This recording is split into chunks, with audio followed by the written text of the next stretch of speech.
Japan has a critical weakness China can exploit in a war. On December 6, we got a glimpse of it. Near the island of Okinawa, Chinese fighter jets aimed their radar on Japanese planes, which could have easily triggered a deadly accident or more. But this wasn't just a close call. It exposed a hidden conflict at the one place Japan cannot afford to lose. Japan accused China of crossing a dangerous line. China says they did nothing wrong. According to Japan, on the evening of December 6, Chinese fighter jets used fire control radar against the Japanese aircraft. Fire control radar is not your typical search radar used for detection. It's what's used to lock onto another aircraft before firing a missile. From Japan's perspective, that's a direct threat, and they say it happened twice. The first lock happened at 4:32 p.m. for about 3 minutes. The second came at 6:37 p.m.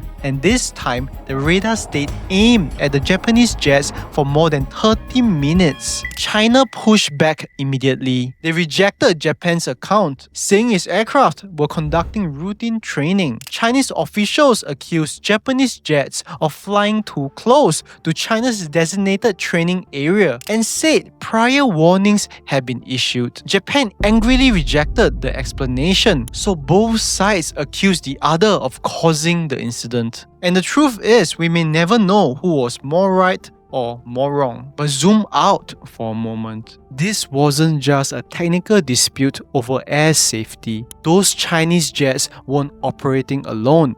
They were flying off the Liaoning, China's aircraft carrier, with more than 100 Chinese naval vessels active nearby. This wasn't an isolated encounter. It took place during a major naval exercise, which was a huge show of force right next to Japan's most sensitive front line with China. And the timing mattered too. Just weeks earlier, Japan's new Prime Minister Sanae Takaichi warned that the Chinese attack on Taiwan could create an existential crisis for Japan. She was basically signaling that Japan might join a Taiwan war against China. From Japan's point of view, the whole incident and naval deployment looked like a message from China. If war comes, we are ready. But where this happened also matters. This took place over Okinawa. There's a reason China trains their navy nearby, and the reason Japan guards this area so tightly.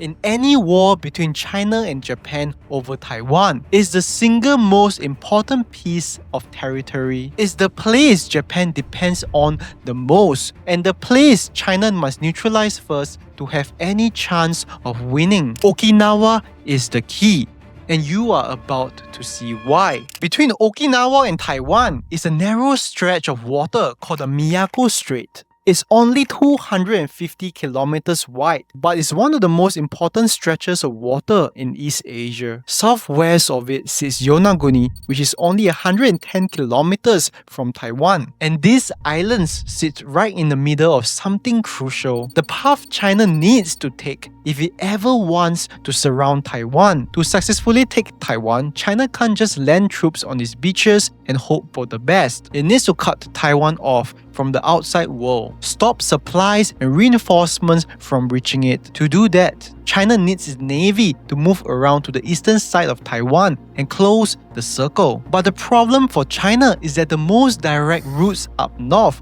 all pass through waters controlled by Japan. This is where Okinawa becomes critical. It isn't just another island. It's the center of American and Japanese military power in this part of the world. Kadena Air Base, the largest US Air Force base in Asia, is less than 600 kilometers from Taiwan. American fighter jets from there could literally reach Taiwan in minutes. Okinawa also hosts about 27,000 US troops. Nearly 70% of all US forces stationed in Japan are concentrated on this single island chain. Even though it makes up less than 1% of Japan's total land area, Japan has been strengthening these islands as well. They've spread long-range missiles across the whole island chain. They're even buying 400 Tomahawk cruise missiles, which gives them the ability to strike deep inside China. Japanese radar stations monitor almost every Chinese aircraft or naval vessel moving towards Taiwan. Taken together, Okinawa acts like a barrier. As long as Okinawa and its surrounding bases are standing tall, China can't surround Taiwan easily, as its ships would be tracked, targeted, and intercepted before they even get into position, which creates a serious problem for China's plans to reunify with Taiwan. But there's another side to this. Everything that makes Okinawa so powerful also makes it extremely vulnerable. Almost all its bases sit within range of China's missiles. China doesn't need to destroy Okinawa completely, it just needs to shut it down temporarily. Chinese missiles could bomb runways, destroy fuel storage facilities, knock out radar systems, or damage ports. This could buy them a window of opportunity. In that window, even for a short period of time, Chinese naval forces could push through and begin forming a blockade around Taiwan before Japan or the US can fully respond. But missiles aren't the only way China can weaken Okinawa. There's another approach that doesn't rely on striking bases at all. A slower, quieter strategy that targets something less visible but just as important. And that's where China sees another opening.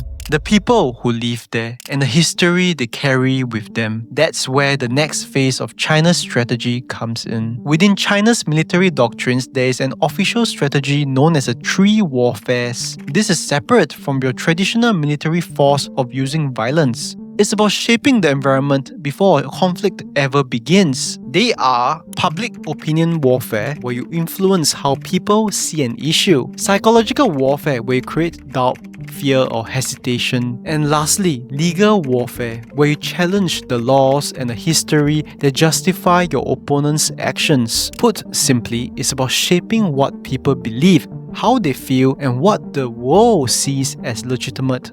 And in Okinawa, all three of these come together because Okinawa isn't quite like the rest of Japan. In fact, a long time ago, it wasn't even a part of Japan at all. Before 1879, it wasn't even called Okinawa. It was called the Ryukyu Kingdom. It had its own rulers, its own language, and its own culture. For centuries, it survived by managing relationships with larger powers, paying tribute to China's Ming and Qing dynasties since the 14th century, and later to Japan's Satsuma domain after 1609. It traded with both sides. It absorbed influences from both sides, but remained distinct from both. But that didn't last. In 1879, Japan formally annexed the Ryukyu Kingdom and renamed it Okinawa. Over time, the Ryukyuan language and identity were discouraged and in many cases erased. And all this history becomes important later because it's exactly what China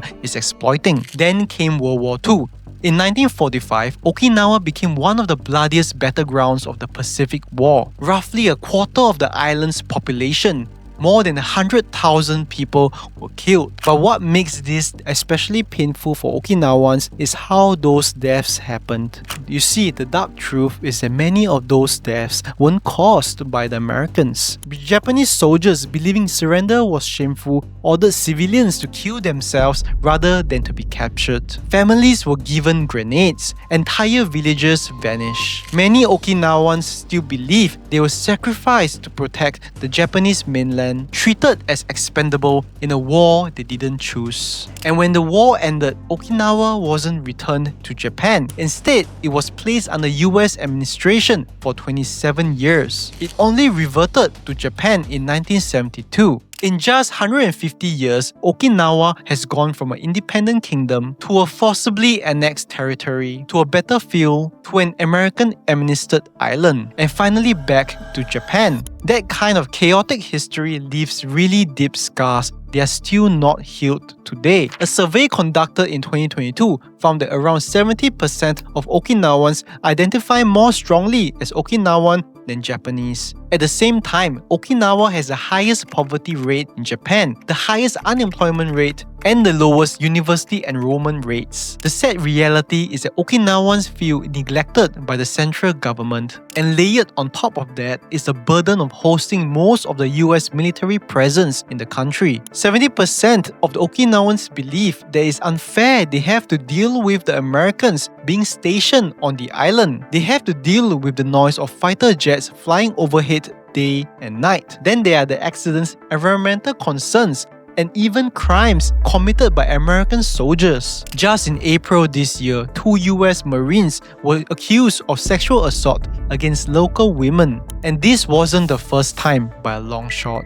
Cases like this inflame long-standing anger on the island, not just towards the United States, but towards Tokyo as well, which many Okinawans feel put the alliance with the US over their safety and concerns. After decades of feeling neglected, left behind, and ignored, protests are erupting repeatedly against the construction of even more US bases on the island. Okinawa's governor has traveled to the US to ask Washington to reduce its troop presence on the island. As of December 2025, protests are still active at the gates of US bases, demanding the Americans to leave. Now, none of these grievances were created by China. They are real, and they have been there for decades. They are definitely not Chinese propaganda, but China knows how to exploit these fractures and amplify them. When the assault cases surfaced earlier this year, Chinese state media immediately framed Okinawans as victims of an occupation enabled by Japan. Online networks amplified local anger, translated Okinawan posts, and spread them widely on Chinese platforms, wrapped in commentary about American imperialism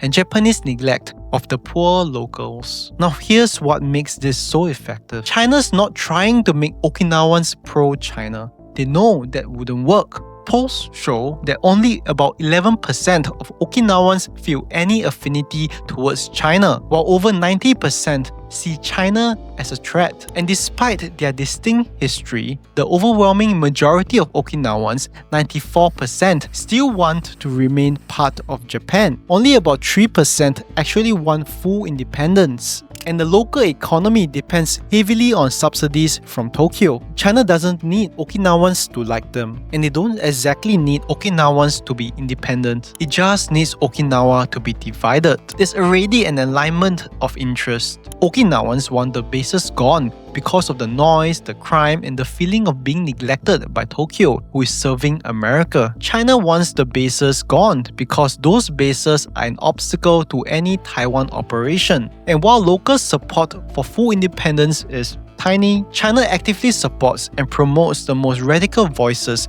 to make the movement look bigger than it is. Figures like Rob Kajiwara, a pro-independence activist with over 33,000 followers on X and 140,000 followers on Chinese social media Weibo, are given extra attention. Kajiwara regularly writes in Chinese on both platforms and has expressed support for Beijing's most sensitive core interests, including its claims to Taiwan and its human rights record in Xinjiang and Tibet. Again, pro-China views do not represent the mainstream on Okinawa, but China magnifies these voices to create the appearance of a larger anti-Japan and US movement, and Beijing doesn't stop at amplifying local anger. Over the past decade, Chinese state media has been steadily producing documentaries, articles, and videos about the history of the Ryukyu Kingdom. They all talk about how it had deep ties with China, how Japan unfairly annexed them in 1879, and how the status of these islands is unresolved. Even Xi Jinping himself in 2023 publicly referred to the deep relationship between China and the Ryukyu Kingdom. Now here's the thing, these aren't lies. I'm not going to get too deep into the history because that should be a separate video. But the important thing is this: depending on which side you're on, you can interpret this history differently. And that's exactly what makes China's strategy effective. They are weaponizing these histories to soften public opinion, so that if war comes, striking Okinawa can be framed as historically justified because they're freeing Okinawa from Japanese and US control. They can build public support for such an action before it even happens. And China's doing the same thing internationally. policy. On October 9, 2025, at the UN General Assembly, the Chinese representative said Japan must stop prejudice and discrimination against the indigenous people of Okinawa. That phrase, indigenous people, is a quiet attempt to separate Okinawans from Japanese nationals. The remarks were calculated to sow division and advance the narrative that Okinawa is not truly a part of Japan, which intensifies the opposition to US and Japanese military forces on the island. China's long-term goal here is weakening the US-Japan alliance in the region. Now, it's true that Okinawans are culturally distinct from the mainland Japanese, but if Okinawans are officially labeled indigenous people, they become a separate group. Then the question becomes, shouldn't they get to decide if they want to stay a part of Japan? That's the idea China's trying to plant, that Okinawa's political status is an open question, not a settled fact. And if that becomes unclear, then Japan's sovereignty over the islands, where China's biggest obstacle is, suddenly looks a little shaky. The real goal of China's strategy on Okinawa is to make it more socially divided, more emotionally exhausted, and more resistant to further military build-up. This could continue creating real problems for Japan and the US. Locals will try to block construction and expansion of military facilities, create enough domestic pressure that Tokyo and Washington hesitate to use Okinawa the way they need to in order to stop China. Because Okinawa is where Japan and the US are the strongest. And if China can weaken their foundation even slightly, it can change the balance in the future Taiwan conflict. War between China and Japan doesn't have to begin with missiles. Quietly, under the surface, preparations have already begun. Now, if you're interested in China's actual plans for taking Taiwan, including how they expect it to fall after surrounding it, I break down the most likely scenarios in this video right here.